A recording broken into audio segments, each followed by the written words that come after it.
నేను ప్రీవియస్ వీడియోస్‌లో కూడా చెప్పా కదండీ! మా డ్యాడీది సమోసా బిజినెస్ అని. మొన్న మా డ్యాడీ వాళ్ళు మా ఇంటికొచ్చినప్పుడు ప్రిపేర్ చేశాము. అప్పటి వీడియో ఇప్పటికి పోస్ట్ చేయడం నాకు కుదరలేదు. సమోసా పొర అనేది ఆల్రెడీ మా డ్యాడీ వాళ్ళు ఇంటి దగ్గర నుంచి తీసుకొచ్చారు. దాంట్లో స్టఫ్ మేకింగ్ అనేది మనం ఇప్పుడు చేస్తున్నాము. అంటే సమోసాలో ఆనియన్ కర్రీ ఉంటుంది కదా! అది ఎలా చేస్తారు అసలు షాప్ వాళ్ళు అనేది మీకు చూపిస్తాను. దానికోసం ముందుగా మనం ఆనియన్స్ అన్నీ కూడా ఇలా కట్ చేసుకొని ప్లేట్లో వేసుకోవాలండి. ఆనియన్స్ అనేది మీ ఇష్టం, సన్నగా కట్ చేసుకున్నా పర్వాలేదు, ఇలా బిగ్ సైజ్లో కట్ చేసుకున్నా పర్వాలేదు. అందులో మనం ఏమేమి వేస్తామో లైన్గా చెప్తాను. సరిపడా సాల్ట్, కారం, పసుపు కూడా యాడ్ చేస్తామండి. తర్వాత జింజర్ గార్లిక్ పేస్ట్ కూడా యాడ్ చేస్తారు.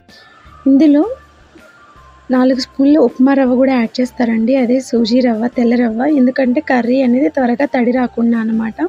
అందులో గరం మసాలా, ఫ్రైడ్ పల్లీలు, ఫ్రైడ్ కాజు కూడా మీ ఎలా అంటే గరం మసాలా మీరు మా డాడీ వాళ్ళు ఎక్కువ స్టార్ మసాలా యూజ్ చేస్తారు. అది ఫ్లేవర్ చాలా బాగా వస్తుంది. దీన్నంతా కూడా మనం బాగా మిక్స్ చేసుకోవాలి. ఇప్పుడు సమోసా మనం స్టిక్ అవ్వడానికి మైదాలో కొంచెం వాటర్ పోసుకుని గమ్ లాగా కలుపుకోవాలండి. పొర అనేది ఇలా ఉంటుంది. మా డాడీ వచ్చేటప్పుడు తీసుకొచ్చారు. మనం 2 డేస్ ఫ్రిడ్జ్లో పెట్టుకుంటే ఉంటుంది. సమోసా మేకింగ్ అనేది క్లియర్గా చూడండి. నాకు ఇన్ని ఇయర్స్ అయినా కూడా సమోసా చుట్టడం రాదు. మా ఇంట్లో అందరికీ వచ్చు. నేను కొంచెం స్లో మోషన్లో పెట్టి చూపిస్తున్నాను. మా వాళ్ళైతే టక్క టక్క టక్క చుట్టూ అక్కడ వేస్తూ ఉంటారనమాట. చాలా టేస్టీగా ఉంటుంది మా డాడీ చేసే సమోసా. ఈసారి పొర ఎలా తీస్తారు మేకింగ్ అనేది నాకు వీలు కుదిరినప్పుడు చూపిస్తాను మా ఇంటికి వచ్చినప్పుడు. అంతే అండి, మన సమోసాలన్నీ కూడా చుట్టేసుకున్నాము, రెడీ అయిపోయినాయి. ఇప్పుడు మనం ఒక పాన్లో ఆయిల్ పెట్టుకుని వీటిలన్నిటిని ఫ్రై చేసుకోవడం.